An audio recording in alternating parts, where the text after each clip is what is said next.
ರಾಘವೇಂದ್ರ ವಾಲಿಕರ್ ಅಂತ social worker. ನಾವು social work ಯಾವ ಸಂಘಟನೆ ಏನಿಲ್ಲ ಸರ್, ಸೋಷಿಯಲ್ ವರ್ಕರ್ ಅಂತ. ಇದೇನಾದ ಕಲಬುರಗಿ ಜಿಲ್ಲೆಯಲ್ಲಿ ಸಿಮೆಂಟ್ ಕಂಪನಿಗಳಿವೆ. ಅದ್ರ ಬಗ್ಗೆ ನಾನು 15 ವರ್ಷದಿಂದ ಹೋರಾಟ ಮಾಡ್ಕೊತಾ ಬಂದಿದ್ದೀನಿ. ಮುಂಚೆ ಲಾಸ್ಟ್ ಇಯರ್ನು ನಾನು ಮಾಡಿದ್ದೆ. ಇದು ಏನಾಗ್ತದೆ ಅಂದರೆ ಕಲಬುರಗಿ ಜಿಲ್ಲೆಯಲ್ಲಿ ಸುಮಾರು 30 ಕಂಪನಿಗಳಿವೆ. ಅಂದರೆ 11 ಕಂಪ್ನಿ ಚಾಲ್ತಿಯಲ್ಲಿವೆ, ಅದರಲ್ಲಿ ಕೆಲವು ಬಂದು ಬಿದ್ದಿದೆ ಮತ್ತು ಉಳಿದು ಇನ್ನು 20 ಕಂಪ್ನಿಗಳು ಸ್ಥಾಪನೆ ಆಗ್ತದೆ. ಅದರಲ್ಲಿ ಮುಖ್ಯವಾದ ಏನಪ್ಪ ಅಂತಂದರೆ ಸರ್ಕಾರ ಅವುಗಳ ಪರವಾನಗಿಗಾಗಿ ಕರ್ನಾಟಕ ಭೂ ಸುಧಾರಣೆ ಅಧಿನಿಯಮ 1961 ಸೆಕ್ಷನ್ 109 ಅಡಿ ಅವರಿಗೆ ಪರವಾನಗಿ ನೀಡುತ್ತದೆ, ಕೆಲವು ಷರತ್ತುಗಳು ವಿಧಿಸಿ. ಅದರಲ್ಲಿ ಏನು ಒಂದನೇ ಷರತ್ತು ಏನಂತಂದರೆ ತೊಗೊಂಡು 2 ವರ್ಷದಲ್ಲಿ ಬಳಕೆ ಮಾಡ್ಕೊಳ್ಬೇಕಾಗಿತ್ತು. ಅದು 2 ವರ್ಷದಲ್ಲಿ ಯಾವುದೂ ಕಂಪ್ನಿಗಳು ಬಳಕೆ ಮಾಡ್ಕೊಂಡಿಲ್ಲ. ಸೇಡಮ್ಮು, ಚಿಂಚೋಳಿ, ಚಿತ್ತಾಪುರ ಮತ್ತು ಈ ಕಡೆ ಕಲಬುರಗಿ ಸಾಕಷ್ಟು ಕಂಪ್ನಿಗಳು ಭೂಮಿ ತೊಗೊಂಡು ಬಡ ಬಿಟ್ಟಿವೆ.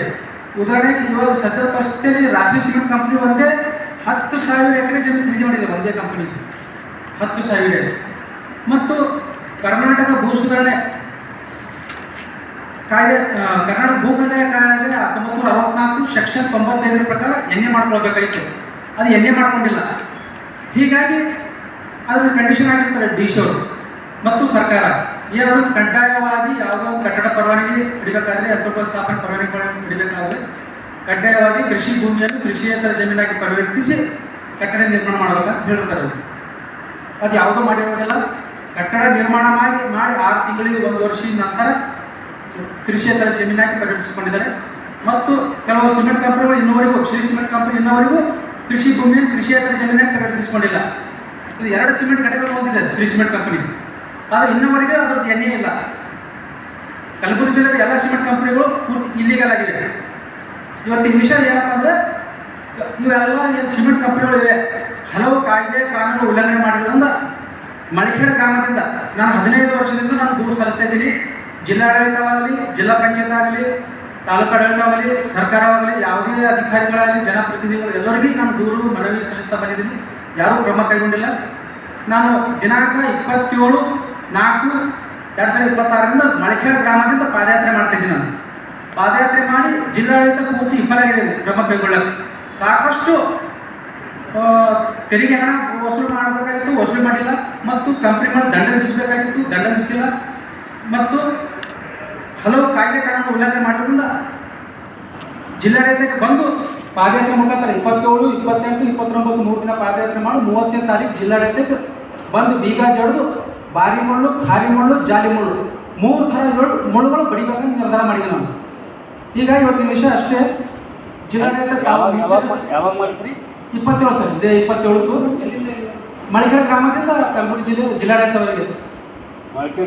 ಮಳಿಖೇಡದಿಂದ ಸರ್ ಡಿ ಸಿ ಕಚೇರಿವರೆಗೆ. ಬಾರಿ ಮುಳ್ಳು, ಖಾರಿ ಮುಳ್ಳು, ಜಾಲಿ ಮುಳ್ಳು 3 ಥರ ಮುಳ್ಳು ಬಡಿಕೊಂಡಿರೋದು. 15 ವರ್ಷದಿಂದ ದೋಷ ಒಂದು ವರದಿ ಸರ್. ಏನು ಟೈಮಿಂಗ್ ಎಷ್ಟಕ್ಕೆ ಬಿಡ್ತೀರಿ? ಅಲ್ಲಿ 10 ಗಂಟೆಗೆ ಬಿಡ್ತೀನಿ ಸರ್. ಎಷ್ಟು ಜನ ಇದು ಬರ್ತೀರಿ ಸರ್? ಇವಾಗ ನಾನು 8 ಜನ ಇರ್ತೀನಿ, ನಮ್ಮ ಸ್ನೇಹಿತರು ಮತ್ತು ಮಳಿಖೇಡ ಗ್ರಾಮಸ್ಥರು. ಆದ್ರೆ ಎಲ್ಲರೂ ಫೋನ್ ಮಾಡ್ತಾ ಇದ್ದಾರೆ. ಕಲಬುರಗಿಯಲ್ಲಿ ಎಲ್ಲ ಬರ್ತಾಬಾದು ಮತ್ತು ಚಿಂಚೋಳಿಯಿಂದ, ಚಿತ್ತಾಪುರದಿಂದ ಫೋನ್ ಮಾಡ್ತಿದ್ದಾರೆ. ಸ್ವಲ್ಪ ಬಿಸಿಲು ಅಂತ ಅದ, ಇದು ಫ್ರೀ ಪ್ಲ್ಯಾನ್ ಇಲ್ಲ. ಮುಂಚೆ ಅವರು ಕಣ್ಣು ತರಿಸ್ಬೇಕಂತ ನಾನು ಮಾಡ್ತಿದ್ದೇನೆ.